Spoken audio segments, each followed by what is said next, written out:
Hi! Ang pangalan ko ay Aratan. Ako ay 23 anyos at kakatapos ko lang mag-aral ng Environmental Science sa Universidad ng Pilipinas. Dapat sana ay araw ito ng purong kaligayahan. Isang araw kung saan maitataas ko na ang aking noo pagkatapos ng 4 na taong pagsusunog ng kilay, taas noo na napatunayan ko rin sa wakas ang aking halaga. Hindi nagtipid ang aking mga magulang. Nirentahan nila ang buong rooftop ng isang sikat at marangyang hotel sa Bonifacio Global City, kung saan kumikinang ang mga ilaw ng Maynila sa ilalim ng aming mga paa. May maliit na orkestra na tumutugtog ng classical music at walang humpay ang pag-ikot ng mga tray ng mamahaling pagkain sa mga bisita. Ang lahat ay perpekto. Sobrang rangya na parang hindi totoo. Lalo na't ilang linggo lang ang nakararaan, ay tinawag nila akong walang kwenta, ang anak na hinding-hindi magbibigay ng karangalan sa pamilya. Pero sa gitna ng tawanan at batian, may nakita akong nagpatigil sa tibok ng puso ko. Nang ilapag ng waiter ang isang cocktail sa harap ko, nahagip ng mata ko ang isang mabilis at halos di mapapansing galaw mula sa aking inang, si Victoria Tan. Ang kanyang kamay na puno ng diamante ay bahagyang tumagilid at nakita ko ang isang kakaibang puting pulbos na dahan-dahang nahulog sa malinaw na inumin. Nangyari iyon sa isang iglap, sandaling maaring makaligtaan ng iba, pero hindi ko pinalampas. Nanlamig ang buong katawan ko. Ito ang plano nila, ang sarili kong ina. Sa harap ng lahat, ay sinusubukang sirain ako gamit ang parehong kamay na pinupuri ng lipunan bilang pilantropo ng Maynila. Hindi ako pwedeng manginig. Hindi ko pwedeng ipahalata. Kinuha ko ang baso, ngumiti sa lahat ng mukha. Naghihintay ng perpektong sandali para sa tagay. Pagkatapos, habang nakatingin pa ang lahat sa akin, maganda akong humarap at inabot ang baso kay Sofia, ang aking ate, ang nagniningning na hiyas na laging sinasamba ng aking mga magulang. Mas deserve mo ito, sabi ko ng may halong biro, at nagliwanag ang mukha ni Sofia. Itinaas niya ang baso at ininom ito ng walang pag-aalinlangan. Nang gabing iyon, sa ilalim ng nagniningning na mga ilaw ng Maynila, napagtanto ko ang nakapangingilabot na katotohanan. Ang sarili kong kadugo ang mismong mga taong sumusubok na wasakin ako. Bago ko ituloy, gusto ko munang huminto sandali at tanungin kayo. Sabihin niyo sa comments kung saan kayo nanonood ngayon. At tatanungin ko na rin kayo, kinailangan niyo na bang ipaglaban ang sarili niyong halaga kahit na ang taong nananakit sa inyo ay ang sarili niyong pamilya?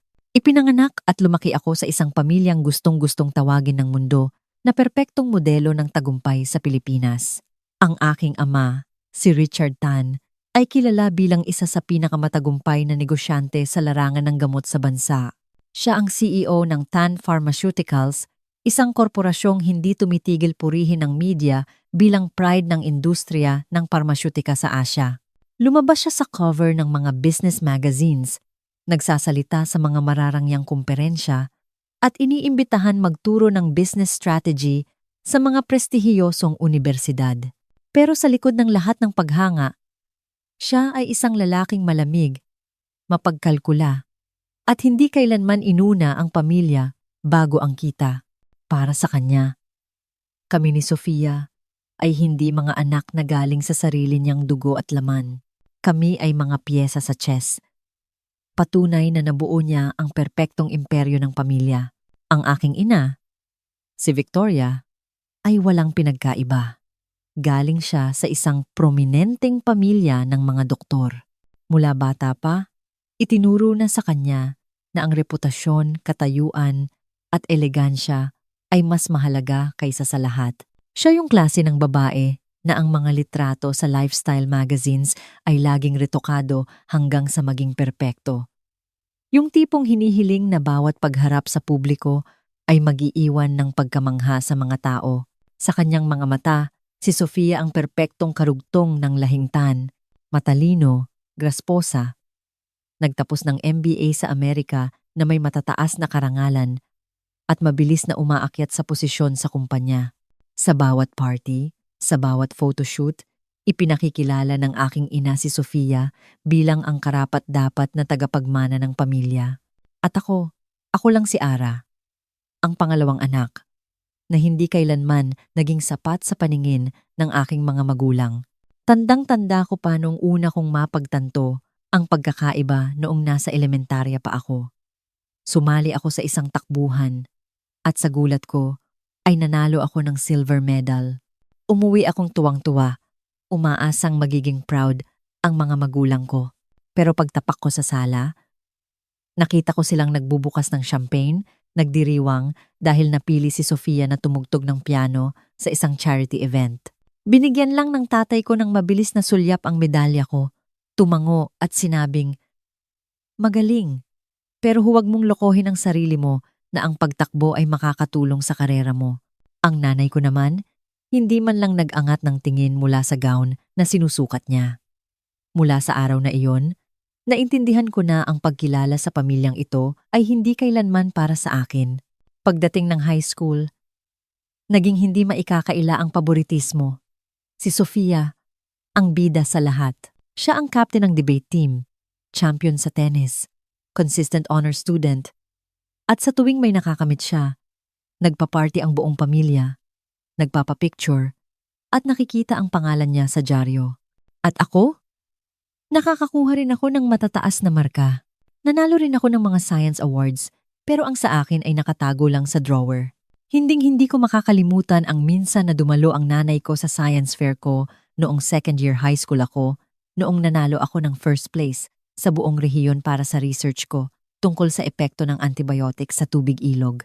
Naghintay ako ng may kaba, desperado para sa yakap niya, sa papuri niya. Pero nang iabot sa akin ang award at kinukunan kami ng litrato, yumuko siya at bumulong sa tenga ko, "Ang dugyot mong tingnan. Para akong ligaw na bata na hindi kabilang dito." Ang mga salita niya ay tumagos sa akin, pinatay ang tuwang nagsisimula pa lang sanang umusbong. Hindi ako kailanman tinanong ng mga magulang ko kung ano ang gusto ko. Nakaplano na ang lahat. Si Ara ay mag-aaral ng parmasyutika, sasali sa kumpanya, at magtatrabaho bilang researcher para suportahan ang pamumuno ng ate niya. Ang iba pang pangarap ko ay kalokohan lang. Paulit-ulit kong sinabi sa kanila na mahal ko ang kalikasan, na gusto kong pag-aralan ang epekto ng mga basurang industrial sa ating ecosystem. Iwinagayway lang ng tatay ko ang kamay niya para baliwalain ako. Para lang yan sa mga taong nagsusulat ng walang kwentang report. Kailangan mong gumawa ng totoong trabaho para makatulong sa pamilya. Nang makapasa ako sa UP para sa environmental science, sumabog siya sa galit. Nagbantang puputulin ang lahat ng suporta sa matrikula dahil lang sa scholarship at kinalaunan ay student loans kaya ako nakatayong mag-isa. Madalas kong isipin na ipinanganak lang ako para maging background ni Sofia. Lagi siyang tumatapak sa entablado na naliliguan ng maliwanag na ilaw habang ako ay nakatayo sa dilim, naghihintay ng sulyap ng pagkilala na hindi dumating kailanman. Tinawag akong matigas ang ulo, walang utang na loob, habang si Sofia ay kailangan lang ngumiti para makuha ang lahat. Ang pakiramdam na iyon ay bumaon ng malalim sa akin na mula bata pa naniwala akong wala akong halaga kundi isang anino at hindi kailangang piyesa sa pamilyang Tan. At habang tumatanda ako, mas naintindihan ko ang mapait na katotohanan. Sa bahay na iyon, ang pagmamahal ay hindi libre. Ito ay nakatali sa tagumpay, sa kung natutumbasan mo ba ang inaasahan nila o hindi. Si Sofia, naabot niya iyon at minahal siya. Iba ako. At naging tinik ako na gusto nilang bunutin. Ang aking Lola Marga ang nag-iisang liwanag sa madilim na mga taon ng aking kabataan. Habang binabalewala ng mga magulang ko ang mga pagsisikap ko, siya lang ang tunay na nakakita sa akin. Hindi lang siya ang aking takbuhan. Siya ay isang pambihirang babae. Ilang dekada bago pa ako ipanganak. Siya ay naging isa sa pinakamahuhusay na kimiko sa Pilipinas. Nanalo siya ng malalaking parangal sa pananaliksik. Ang kanyang trabaho ang naghawa ng landas para sa pagbuo ng mga bagong gamot. Ang nakakatawa, ang mga nauna niyang tuklas ang naging pundasyon ng kung ano ang magiging Tan Pharmaceuticals. Pero sa bawat libro ng kasaysayan ng kumpanya, sa bawat makintab na brochure, wala ang pangalan niya. Naalala ko, minsan dinala niya ako sa lumang bodega ng bahay niya at binuksan ang isang maalikabok na kahoy na baul. Sa loob ay mga nakatambak na research notes na nakasulat sa elegante ngunit matapang niyang sulat kamay. Sinabi niya sa akin na ang mga pormulang iyon ang naging daan sa pinakaunang gamot sa sakit ng katawan na ginamit ng kumpanya ng tatay ko para sumikat. Kinuha nila ang gawa ko, sabi niya na may malungkot na ngiti. At pagkatapos ay binura ang pangalan ko sa bawat sertipiko, bawat litrato dahil babae ako, Ara. Noon, hindi naniniwala ang mga tao na ang mga babae ay pwedeng pumantay sa mga lalaki sa laboratorio. Nang marinig ko iyon, ang bata kong puso ay nagalit at nasaktan. Tinanong ko siya, "Nagsisisi po ba kayo?" Tumingin siya sa akin. Ang mga mata niya ay may mabangis na kislap. Hindi. Dahil ang siyensya ay hindi tungkol sa kasikatan, ito ay tungkol sa pagsisilbi sa tao. Pero nagsisisi ako na hinayaan kong iba ang magdikta ng halaga ko. Ibang-iba si Lola Marga sa mga magulang ko. Kung ang tatay ko ay tinitingnan ang lahat sa pamamagitan ng pera at kapangyarihan, siya ay tumitingin sa mga tao at sa hinaharap. Lagi niyang sinasabi sa akin, "Huwag mong hayaang sabihin ng kahit sino na walang saysay ang hilig mo. Kung mahal mo ang kalikasan, sundan mo ito. Kung gusto mong lumaban, lumaban ka." Ang mga salitang iyon ang naging kompas ko. Ang bagay na nagpatatag sa akin sa tuwing pinapagalitan ako ng tatay ko o hinihila pababa ng nanay ko. Ang hindi alam ng mga magulang ko, hanggang sa isang araw, ay may inihandang sikretong regalo ang lola ko para sa akin. Noong bata pa ako, madalas niyang sabihin sa akin na balang araw ay magiging malaya ako, na magkakaroon ako ng lakas, na huwag umasa sa kahit sino. Akala ko ay paraan lang niya iyon para damayan ako. Pero sa totoo lang, tahimik siyang nagtatag ng isang trust fund na nagkakahalaga ng mahigit kalahating bilyong piso sa pangalan ko lamang. Malinaw ang mga kondisyon. Ang pera ay ilalabas lamang kapag nakapagtapos ako ng kolehiyo o tumuntong ng 25 anyos, kung alin man ang mauna. Hindi lang ito basta pamana. Ito ang susi sa pagtakas ko mula sa mahigpit na hawak ng mga magulang ko. Nalaman ko ito noong 16 anyos ako. Ilang sandali bago siya pumanaw. Tinawag niya ako sa kwarto niya.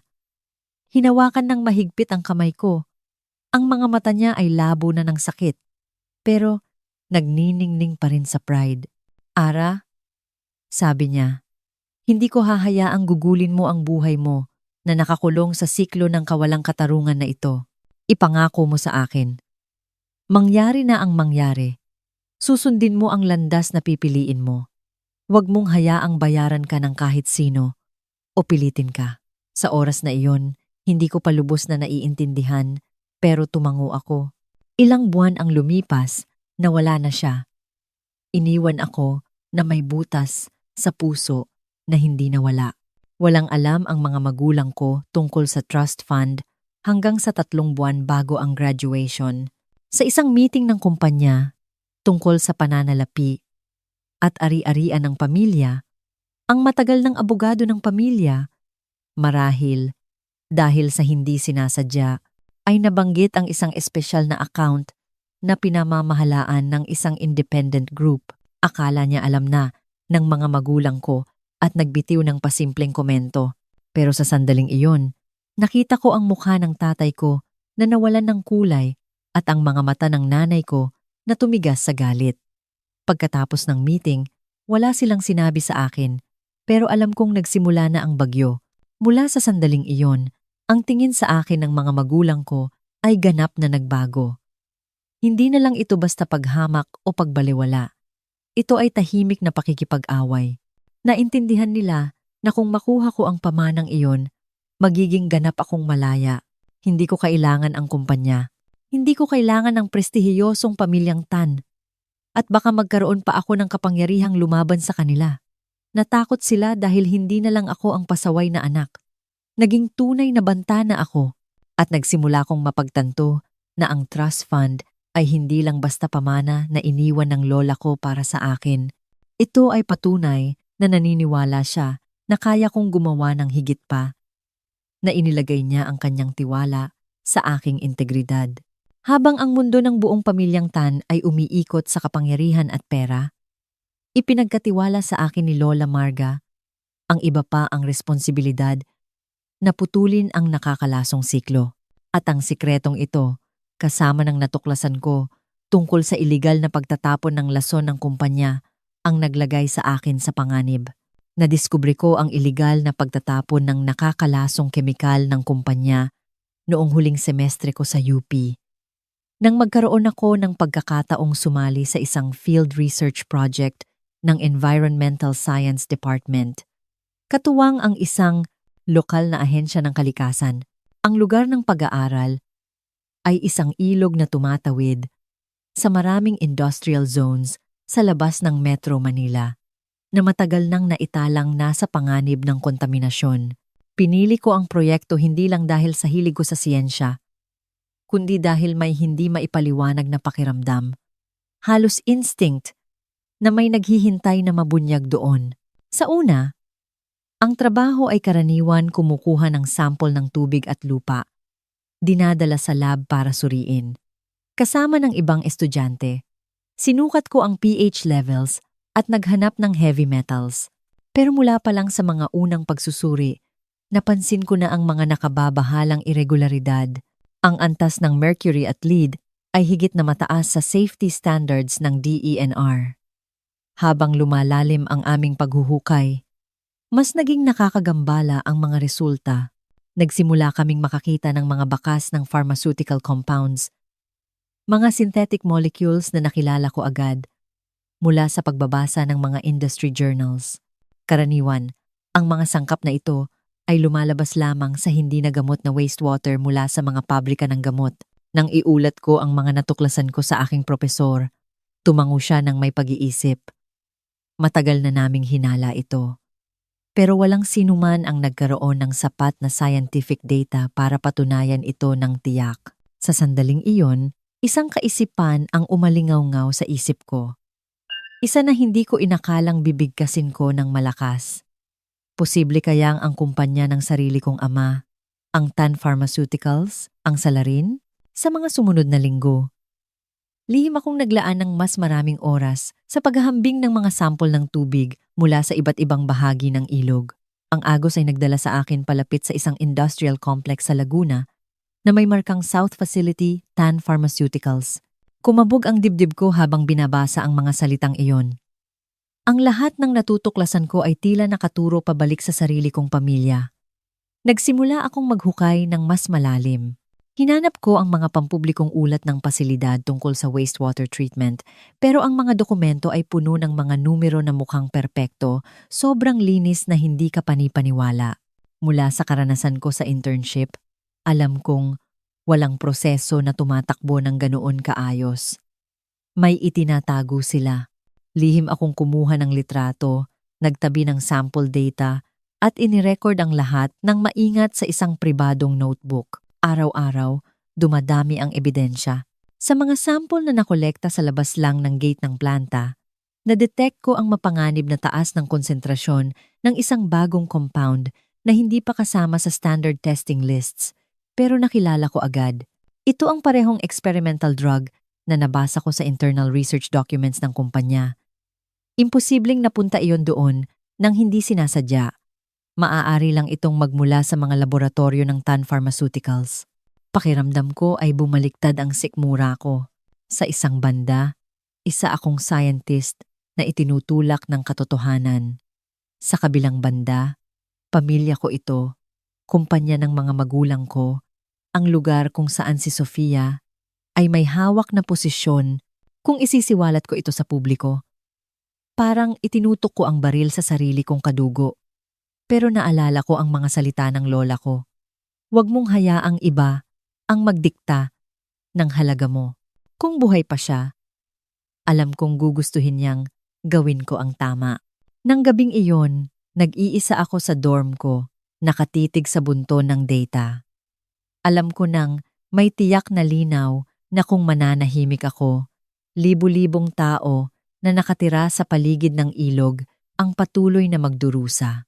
Ang maruming tubig ay hindi lang nagdudulot ng cancer, binabago nito ang ecosystem, pinapatay ang mga isda, at nilalason ang mga susunod na henerasyon. Hindi ko maipikit ang mga mata ko dito. Nagpasya akong harapin ang mga magulang ko. Sa isa sa mga bihirang gabi, na sabay-sabay kaming kumain ng hapunan, inipon ko ang lahat ng lakas ng loob ko at inilatag ang mga printed test results sa mesa. Alam ko kung ano ang ginagawa ng kumpanya sa South Facility. May data ako. May ebidensya ako. Kung hindi nyo ititigil ang iligal na pagtatapon, ire-report ko ito. Ang buong mesa ay nahulog sa nakakabinging katahimikan. Dahan-dahang itinaas ng ama ko ang tingin niya mula sa baso ng wine, matalas ang mga mata na parang patalim. Ang ina ko naman ay mariing itinikom ang mga labi. Nakakuyom ang mga kamay sa kandungan. Si Sofia lang ang mukhang nagulat. Nanlalaki ang mga mata sa shock. Sa wakas, nagsalita si Richard Tan, mababa at malamig ang boses. Hindi mo naiintindihan ang sinasabi mo, Ara. May mga bagay na mas malaki kaysa sa inaakala mo. Ang pamilyang ito ay nabubuhay dahil sa katahimikan. Sa unang pagkakataon, hindi ako yumuko. Ang katahimikan ay hindi pamilya. Sagot ko, ang katahimikan ay pakikipagsabuatan. Mula sa sandaling iyon, alam kong tumapak ako sa landas na wala ng balikan. Sinimulan kong ipunin ang lahat. Duplicate datasets, litrato ng mga sample, detalyadong logs ng oras at lokasyon. Itinago ko ang lahat sa isang encrypted hard drive sakaling mangyari ang pinakamasama. Alam kong hindi ito palalampasin ng mga magulang ko at alam ko rin na ang desisyong ito, kasama ang pamanang iniwan sa akin ng lola ko, ay ginawa akong tinik sa pamilyang Tan na hindi nila mabunot. Isang masamang kutob ang pumukpok sa isip ko at ilang linggo lang ang lumipas, naging totoo ang kutob na iyon. Pagkatapos ng komprontasyon, nagbago ang ihip ng hangin sa pamilya sa kakaibang paraan. Dati, ang bawat tawag at pagkikita tuwing weekend ay puno ng sermon. Pero ilang araw matapos akong magbanta, nagbago ang tono nila. Mas madalas na tumatawag ang nanay ko, tinatanong kung anong bulaklak ang gusto ko sa graduation dinner ko. Nag-text pa ang tatay ko, "Congratulations in advance. May nagawa kang mabuti." Nanlamig ako sa text na iyon. Hindi ako kailanman pinuri ng tatay ko. Isang gabi bago ang graduation, aksidente kong narinig ang mainit na pagtatalo sa loob ng opisina ng tatay ko sa bahay. "Richard, sigurado ka ba dito? Paano kung may makaalam?" Boses iyon ng nanay ko na puno ng pag-aalala. "Hindi mo ba naiintindihan? May ebidensya na siya. Idagdag mo pa ang mana. Hindi na siya aasa sa atin. Pwede niyang pabagsakin ang kumpanya. Pero anak natin siya." Nanginginig na sagot ng nanay ko. "Hindi. Putol ng tatay ko. Isa siyang banta. Sinimulan na ng FDA ang tahimik na investigasyon. Kapag nagsalita si Ara, mawawala sa atin ang lahat." Pigil hininga ako. Kumakabog ng malakas ang dibdib ko. Bumaba ang boses ng tatay ko pero rinig ko pa rin. Ang plano ay pasakitin lang ang tiyan niya. Maospital ng ilang araw. Habang nasa ospital siya, aayusin natin ang mga papeles, tatakpan ang mga records, kung mangyari ang pinakamasama. Kung mamatay siya bago makuha ang trust fund, babalik sa atin ang pera. Yan ang batas. Nakatayo ako doon, nanigas sa likod ng pinto, tumutulo ang malamig na pawis. Tungkol ito sa pagpapatahimik, sa katotohanan, tungkol sa pasilidad sa Laguna. Gusto kong sumigaw, pero may boses sa loob ko na bumulong. "Hindi. Kapag nalaman nilang narinig mo, gagawa sila ng ibang paraan, mas malala pa." Kaya nagpanggap akong walang alam. Dumating ang gabi ng graduation party. Habang lumalabas ako ng glass elevator papunta sa rooftop ng hotel sa BGC, halos malula ako sa karangyaan. Gintong laso, puting mantel, imported na orchids. Para sa iba, Ito ay patunay ng pagmamahal. Pero para sa akin, bawat kandila ay parang apoy na handang tumupok sa akin. Nandoon ang mga partners ng tatay ko, mga abogadong nagsilbi sa pamilya, at ilang reporters. Sa dagat ng mga estranghero, iilan lang ang tunay na kakampi ko sina Emily at Noah, ang mga best friends ko. Nakita ko ang mga magulang ko na nakatingin sa akin, parang mga lawin na umiikot sa kanilang biktima.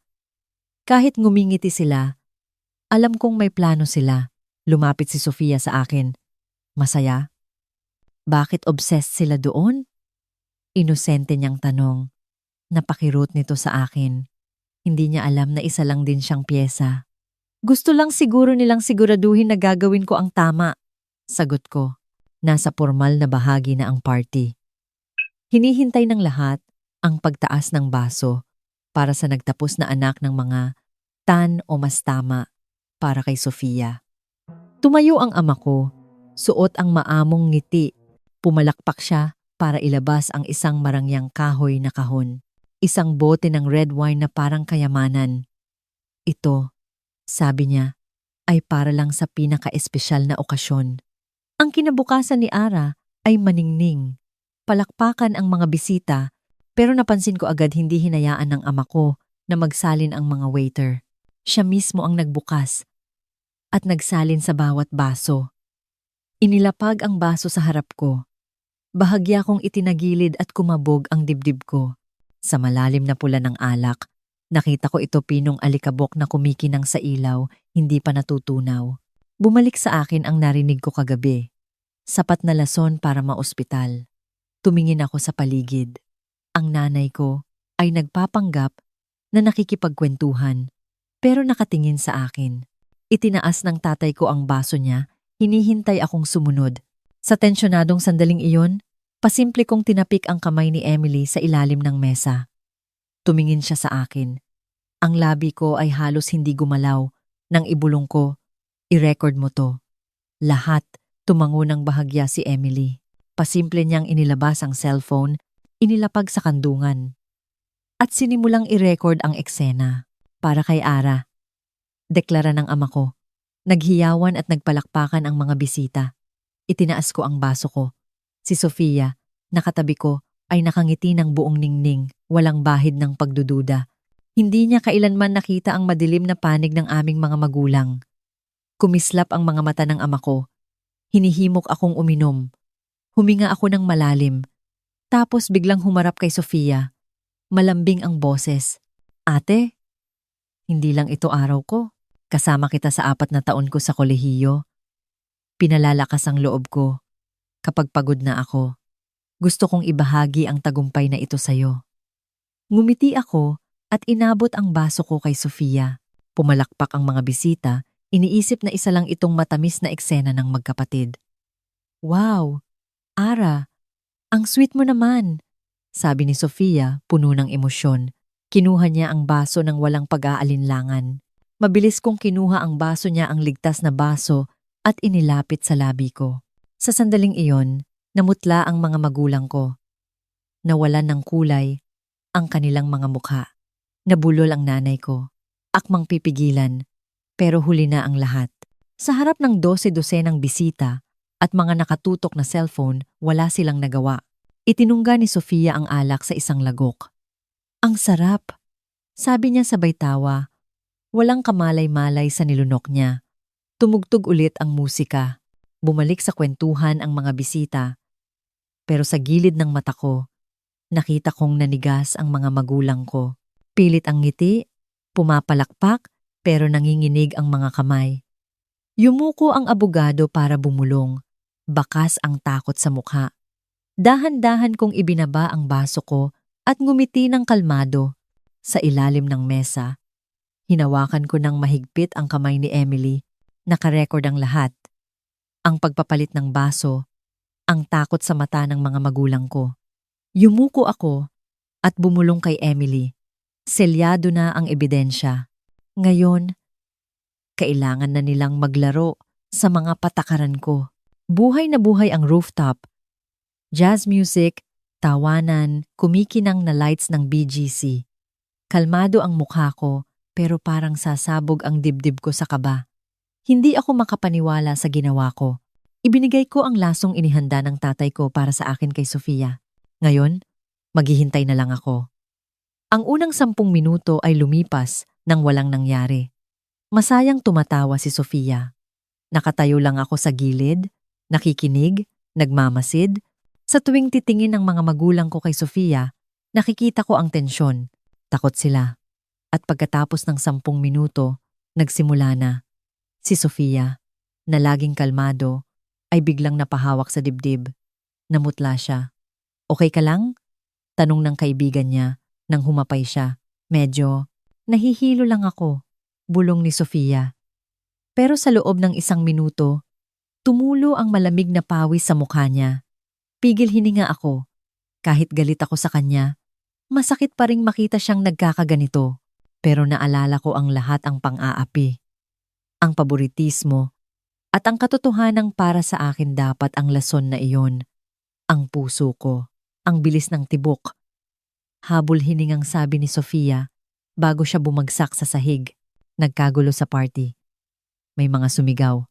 Tumawag kayo ng ambulansya! Sigaw ng isa. Tumakbo ako palapit kay Sofia. Kakaiba, pero mas kalmado ako kaysa sa iba. Sa gitna ng gulo, lumapit ako kay Emily at bumulong. I-send mo na ang video. I-backup mo sa cloud. Huwag mong hayaang mawala. Tumango si Emily. Nanginginig pero mabilis na nag-tap sa phone niya. Mabilis na dumating ang ambulansya. Isinakay si Sofia sa stretcher. Nahihirapang huminga. Irregular. Ang heartbeat. Sigaw ng isang medic. Kailangan natin siyang dalhin sa St. Luke's agad. Humakbang ako palapit. Matatag ang boses. Sandali.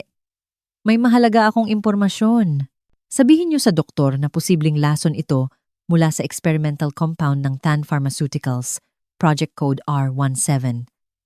Ang substance ay cyclopentylamine derivative 47. Natigilan ang mga medic. Sigurado ka? Tanong ng isa. Tumango ako ng mariin. Nag-intern ako sa lab ng kumpanya. Alam ko ang mga senyales. Kung hindi nyo sasabihin agad, mawawalan ng oras ang mga doktor. Mabilis na nag-radio ang medic. Tumingin ako sa mga magulang ko. Tulala sila, ashen ang mukha. Ara, anong? Anong sinasabi mo? Huwag mong siraan ang mga magulang mo, nauutal na sabi ng nanay ko. Humarap ako, matalim ang boses. Siraan? Nakita ng lahat na si Papa ang pumili ng bote na yon at malalaman din ng mga doktor ang totoo. Kung wala kayong tinatago, bakit kayo takot na takot? Tumahimik ang paligid. Ang ibang bisita ay nagsimula ng tumingin ng may hinala sa mga magulang ko. Ang abogado ay pinagpapawisan na. Umalis ang ambulansya. Akmang sasama ako pero pinigilan ako ni Emily. Sigurado ka ba? Pwede kitang samahan. Parating na ang mga pulis. Kaya nga kailangan kong pumunta, sagot ko. Kung wala ako doon, babalik ta rin nila ang kwento. Ako ang kailangang unang magsalita ng totoo. Sa emergency room ng St. Luke's, magulo. Nakakabit ang mga makina kay Sofia. Signs of chemical poisoning, sabi ng doktor. Sumingit ako agad. Pwede yang R17, isang experimental compound na sinuspinde dahil nagdudulot ng arrhythmia at respiratory failure. Gulat na tumingin ang doktor. Paano mo nalaman? Lihim akong nag-imbestiga sa lab nila, kaya nung nagpawis siya ng malamig at naging erratic ang heartbeat, alam ko na agad. Ito ang classic reaction sa cyclopentylamine derivative 47. Tumango ang doktor. Ihanda ang antidote protocol para sa cyclopentylamine derivative, Byte 107. Bilisan nyo. Dumating ang mga pulis. May hinala na nilason ang biktima, sabi ng opisyal. Sumingit ang tatay ko. Pampamilyang usapin ito. Bumagsak lang ang blood pressure ng anak ko. Hindi. Putol ng pulis. Kinumpirma ng mga doktor na may chemical poisoning. Kriminal na kaso na ito. Kailangan niyong makipagtulungan. Lahat ng mata sa ER ay nakatingin sa mga magulang ko. Sinubukan nilang magpakatatag, pero nanginginig sila. Bumulong ako kay Emily. Nagsimula na. Hindi na sila makakatakas ngayon. Unti-unting naging stable si Sofia. Humarap sa akin ang doktor. Ang impormasyon mo ang nagligtas sa buhay niya. Tumango ako. Ligtas na si Sofia, pero ang katotohanan tungkol sa mga magulang ko ay lantad na. Habang nasa ICU si Sofia, naghihintay ako sa koridor. Walang tigil ang pagbuzz ng phone ko. Pulis, abogado, reporters. Kalat na ang balita. Anak ng Tan family. Nilason sa graduation party. Sa loob ng 24 oras, pumasok na ang NBI. Hindi lang dahil sa pagkalason, kundi dahil sa trail papunta sa experimental compounds ng Tan Pharmaceuticals. Kinumpirma ng toxicology report. Ang compound sa dugo ni Sofia ay tumugma sa experimental drug na sinuspinde ng FDA. At sa bawat report ng kumpanya, walang nabanggit na side effects. May nagpadala ng anonymous email sa NBI. Pinilit kaming baguhin ang data. May kopya pa ako ng orihinal. Nanginig ang kamay ko habang binabasa ito. Sa wakas, may iba ring naglakas loob magsalita. Natuklasan ng NBI ang mga tinatagong file sa server ng kumpanya, mga utos mula sa mga magulang ko na dayain ang mga numero at itago ang babala sa toxicity. Hindi lang yon. Nabunyag din ang environmental crimes. Sa isang bodega sa Laguna, natuklasan ang mga drum ng toxic chemicals na ibinaon sa lupa. Pineke ang shipping records. Naalala ko ang mga ilog na sinuri ko. Galit ang naramdaman ko. Ang video ni Emily ay nais umitin na rin sa pulis. Hindi man sobrang linaw, kitang-kita ang galaw ng nanay ko nang lagyan niya ng lason ang baso. Kinabukasan, laman ng headline ng Philippine Daily Inquirer, CEO ng pharmaceutical giant at asawa, kinakasuhan ng conspiracy to murder, fraud, at environmental crimes. Ang litrato ng headquarters ng Tan Pharmaceuticals na may yellow tape ng pulis ay nasa lahat ng balita. TV Patrol, 24 oras, lahat nagbabalita. Ang hashtag na number justice for Ara and Sofia ay nagtrending sa social media. Binasa ko ang mga komento, nanginginig ang mga kamay ko at naluluha ang mga mata. 9 na buwan ang lumipas, nagsimula ang paglilitis sa korte sa Quezon City. Nakaupo ang mga magulang ko sa akusado, malamig ang mga mukha. Frame up ito! Aksidente lang ang lahat! Sigaw ng abogado nila. Gawa-gawa lang ito ni Ara para makuha ang yaman ng pamilya. Pero handa ang prosekusyon. Ipinakita ang video, toxicology results, peking dokumento, at testimonya ng mga empleyado. Umakyat si Sofia sa witness stand. Mahina pa rin ang katawan. Nanginginig ang boses niya, pero matatag ang mga salita. Ininom ko ang alak na yon. Sa loob ng ilang minuto, hindi ako makahinga. Akala ko mamamatay na ako sa sarili kong graduation party. Ayaw kong maniwala. Pero yun ang totoo. Tumahimik ang korte. Nakita ko ang takot sa mata ng tatay ko. Tumayo siya. Basag ang boses. Misunderstanding lang ito. Hindi namin sasaktan ang sarili naming anak. Pero inilabas ng prosecutor ang huling alas. Isang email mula sa tatay ko. Alisin ang lahat ng adverse reaction data. Kung hindi, patay ang proyektong ito. Sa huli, guilty ang hatol ng hurado sa lahat ng kaso. Sinintensyahan sila ng mahabang pagkakakulong. Ang lahat ng ari-arian ay frozen. Ang Tan Pharmaceuticals ay ipinasara. Pumukpok ang gavel ng hukom. Pumikit ako at tumulo ang luha. Hindi dahil sa awa, kundi dahil sa wakas, lumabas na ang katotohanan. Pagkatapos ng paglilitis, umalis ako sa maliit kong apartment at lumipat sa bahay sa tabi ng lawa na iniwan ng lola ko sa Laguna. Lumipat din si Sofia, kasama ko, matapos ang muntikang kamatayan. Nagbago ang pananaw niya. Hindi na ako babalik sa kumpanya. Sabi niya, mag-apply ako sa law school. Gusto kong maging environmental lawyer. Gusto kong gamitin ang trabaho ko para protektahan ang mga walang boses. Naintindihan ko na ang pagtataksil niya noon ay dahil lang sa takot. Ngayon, kakampi ko na siya. Nagtayo kami ng bagong buhay sa bahay sa tabi ng lawa. Sa umaga, nagkakape kami ng sabay. Sa hapon, itinuon ko ang sarili ko sa Community Support Foundation. Gamit ang nakuha kong mana, tumulong ako sa mga komunidad na naapektuhan ng iligal na pagtatapon ng basura ng pamilya namin. Naglinis kami ng tubig, nagbigay ng tulong medikal, at nagpaaral ng mga estudyante. Si Sofia naman ay nag-aral ng mabuti para sa law school. Isang gabi, sabi niya, sinayang ko ang maraming taon sa pananahimik. Pero ngayon, gagawin kong lakas ang katahimikang yon para protektahan ang iba. Lumipas ang panahon.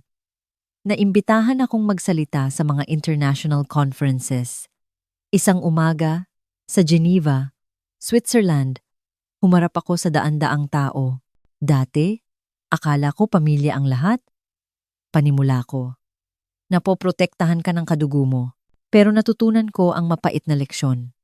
Ang dugo ay hindi katumbas ng pagmamahal. Ang tunay na pamilya ay hindi dinidefinisyon ng DNA, kundi ng mga taong rerespeto at poprotekta sa'yo, sino man sila. Nagpatuloy ako. Sinubukan akong lasunin ng mga magulang ko para sa kapangyarihan. Pero ang katotohanan, ang pinakamalakas na antidote. At kapag may tapang kang harapin ito, mababawi mo ang kalayaan mo. Dugtong ko pa. Hindi ko kinukwento ito para kaawaan niyo ako. Kinukwento ko ito para sa sinumang nasaktan ng sarili nilang pamilya. Hindi kayo nag-iisa. May karapatan kayong umalis sa toxic na siklo. May karapatan kayong pumili ng sarili niyong pamilya. At minsan, ang pinakamatamis na higanti ay hindi ang makitang bumagsak ang iba. Ito ay ang mamuhay ng masaya, matagumpay, at malaya mula sa mga taong sumubok na sirain ka. Nagpalakpakan ang lahat. Pakiramdam ko, nakangiti rin ang lola ko. Natanggap si Sofia sa law school. Nahanap namin ang sarili naming landas. Malaya sa anino ng mga magulang namin. Isang hapon habang papalubog ang araw sa Laguna de Bay, sabi ko kay Sofia, sa huli, ang pinakamahalagang regalo ni Lola ay hindi ang bahay o ang pera. Ito ay ang paalala na ang tunay na pagmamahal ay hindi kasama ang kontrol o paninira. Galing lang ito sa respeto at pagprotekta sa isa't isa. Hinawakan ni Sofia ang kamay ko. At mula ngayon, poprotektahan natin ang isa't isa. Tumingin ako sa kapatid ko at sa wakas, naramdaman kong tunay akong malaya. Malaya mula sa takot na kumulong sa akin. Dito nagtatapos ang kwento ko, pero ang mensahe ay magpapatuloy. Ang dugo ay hindi katumbas ng pagmamahal. Ang tunay na pamilya ay ang mga taong pipiliing tumayo sa tabi mo at ang katotohanan, gaano man kasakit, ay laging magiging pinakamalakas na lunas